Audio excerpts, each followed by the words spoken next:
और तन से। इस कथा में है वो अपने दोनों हाथों को उठा के मुट्ठियों को भींच के ये नारा, ये आवाज़ यहाँ से अयोध्या तक जानी चाहिए और अयोध्या जी का एक एहसास, छोटा चित्र यहाँ होना चाहिए। जय श्री राम, जय श्री राम, जय जय श्री राम, जय जय श्री राम। आज की इस कथा में व्यास गद्दी पर विराजमान, जिनके मुखारविंद से आप कथा का रसपान कर रहे हो, पूजनीय पंडित वेद प्रकाश जी, उनके सभी साथी, नई अनाज मंडी के अध्यक्ष मक्खनलाल जी, और मैं अगर नाम लेना चाहूँ तो मैं कहूँगा भी मेरे सभी कोई रिश्ते में ताऊ, कोई चाचा, कोई भाई लगते हैं, ऐसे मेरे पूरे परिवार के नाते यहाँ उपस्थित और उपस्थित मातृशक्ति को मैं प्रणाम करता हूँ। आप सब लोगों ने इस कथा का श्रवण किया। रामायण, महाभारत, हमारे जितने देवी देवता हुए सब हमारे कंठस्थ भी हैं, मस्तिष्क में भी हैं। लेकिन क्या कारण है, हमारे बुजुर्गों ने एक प्रथा डाली भी हर साल रामलीला का मंचन होगा। क्या कारण है, सुबह सुबह रोज हमें पाठ करना, पूजा करना, ये बताया गया। क्या कारण है, जब पुराने समय में कोई मिलता था, आज भी पुराने बुजुर्ग नमस्ते की बजाय राम राम कहते हैं कि हमेशा ध्यान रहे, अंत तो गत्वा, शुरुआत भी राम से है और अंत भी राम से है। और हम सबको कोई ना कोई ऐसा प्रसंग, ऐसी घटना जरूर ध्यान होगी। लेकिन रामायण, क्योंकि प्रभु ने अपने आप एक इंसान का चोला लेकर, और जो दुख सुख एक इंसान के जीवन में आते हैं, उससे कहीं अधिक सीमा से, उस सीमा से भी परे तक जाके उन दुखों को सहा। आप देखिएगा रामायण के अंदर प्रभु की परीक्षा एक साधारण मानस से ज़्यादा बड़ी परीक्षा रामायण के हिसाब से अगर हम देखें भगवान ने दी। और एक प्रसंग याद मेरे ध्यान आ रहा है। देखिए रामायण में आप खोजोगे, रामायण एक पिता के नाते, माता के नाते, पति, बेटा, पत्नी, सखा, भाई और तो और आदर्श दुश्मन के नाते भी क्या बात हो सकती है। रामायण सबके नाते एक आदर्श प्रस्तुत करती है। एक प्रसंग आता है कि जो इंद्र हैं, उनके बेटे की एक आंख नहीं है। आपके ध्यान हो, वो प्रसंग कहीं सुना हो। वो जब सीता माता और प्रभु राम जब वनवास का समय काट रहे थे, तो इंद्र का बेटा एक कौवे का रूप लेके बार बार उनको तंग करने लग गया, कभी चोंच मारने लग गया, कभी कुछ। प्रभु श्री राम ने हाथ अपना बढ़ाया और वो कौवा रूपी जो इंद्र का पुत्र था, वो पूरे ब्रह्मांड में, तीनों लोकों में विचरण करता घूमता रहा। वो पहले गया ब्रह्मा जी के पास कि प्रभु गलती हो गई, बचाओ। बोले भाई, जिसका हाथ तेरे पीछे है और वो हाथ अब दूसरे तरीके से तेरे पीछे हो गया, तेरे को बचा कोई नहीं सकता।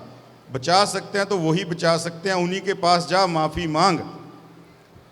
वो गया बाद में शिवजी भगवान के पास, बाद में अंत तो गत्वा वो इंद्र पे गया कि पिताजी मेरे से गलती हुई। उसके पिता ने भी यही कहा कि जिसका हाथ तेरे सर के ऊपर होना चाहिए था, वो हाथ तूने अपनी गर्दन के ऊपर ले लिया।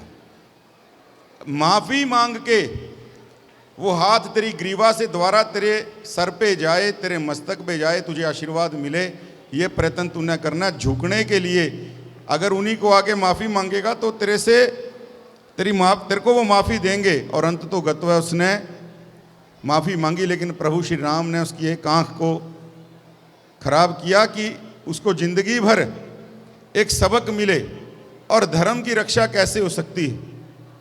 एक आदर्श, जिस तरह मैंने कहा, दुश्मन, दोस्ती तो हमने बहुत सुनी होगी।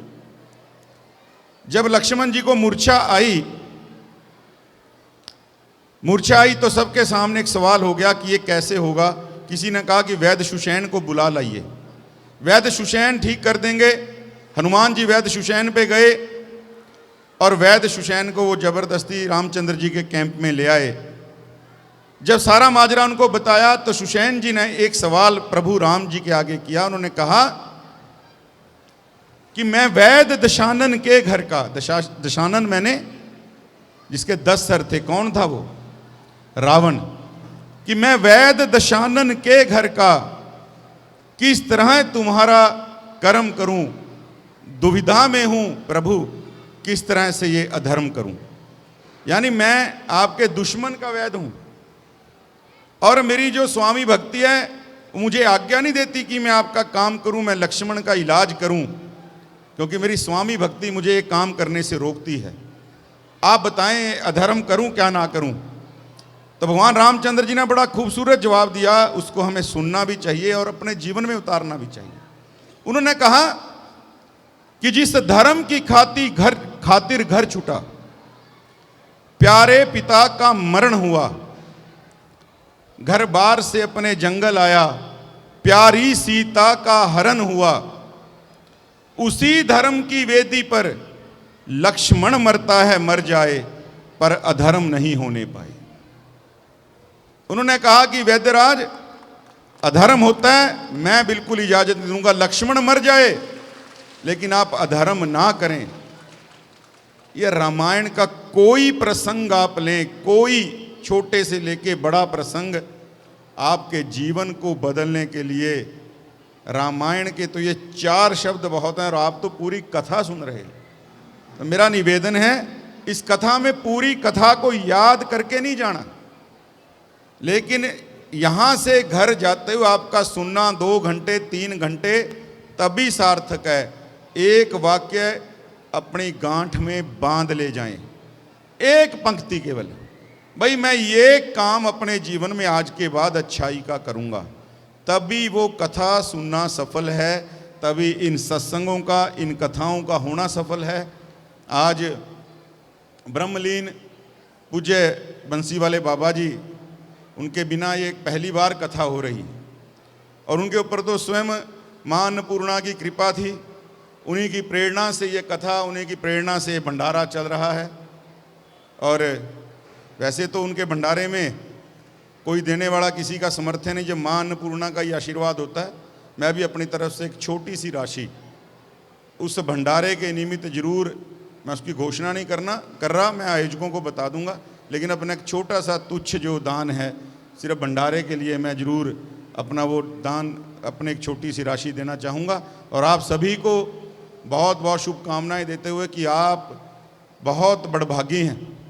इस प्रकार की कथाओं का आयोजन होता रहा और अम्बाड़ा में लगातार इस लड़ी को उन्होंने टूटने दिया। मैं आयोजकों को पुनः इस बात की बधाई देता हूँ और पंडित जी के मुखारबिंद से सुनना, क्योंकि पंडित जी के ऊपर भी माँ सरस्वती का आशीर्वाद है, तो ये कथा को और बढ़िया रस के तरीके से कहते हैं। और एक सूचनार्थ जरूर मैं आपको कह रहा हूँ, 7, 8, 9 अक्टूबर जो अग्रवाल भवन है अपना 9 सेक्टर में, वहाँ पर अग्र भागवत जी, महाराजा अग्रसेन जी की जो उनकी कथा है, ये कहा जाता है कि पहले कहते थे गीता 2 ही लोगों ने सुनी है। एक तो संजय जी ने, क्योंकि उन्होंने सारा हाल धृतराष्ट्र को बताया, और एक गीता किसने सुनी, जिसके लिए उपदेश हुआ था, किसने सुनी थी? अर्जुन ने। अर्जुन और संजय, लेकिन एक तीसरे व्यक्ति और भी थे जिन्होंने गीता को सुना, महाराजा अग्रसेन जी। और इस बात की प्रामाणिकता है, इसलिए अग्र भागवत का आयोजन 7, 8, 9 तारीख को 3:30 बजे से लेके 6:30 बजे तक अग्रवाल भवन जो है सेक्टर 9 का, उसमें किया जा रहा है। पहला नवरात्रा है महाराजा अग्रसेन जी का। उस दिन हम एक जन्म का पखवाड़ा मनाते हैं 10 दिनों का, तो पहले नवरात्रे से कथा शुरू है, तो आप सबको मैं उसमें भी आमंत्रण देता हूं। और पुनः आप सबको बहुत बहुत शुभकामनाएं। बोलिए जय श्री राम, जय श्री राम, जय जय श्री राम, जय जय श्री राम।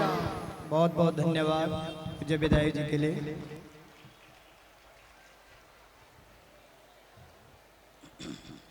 हो जय जय राम कथा, पावन राम कथा, जय जय राम कथा।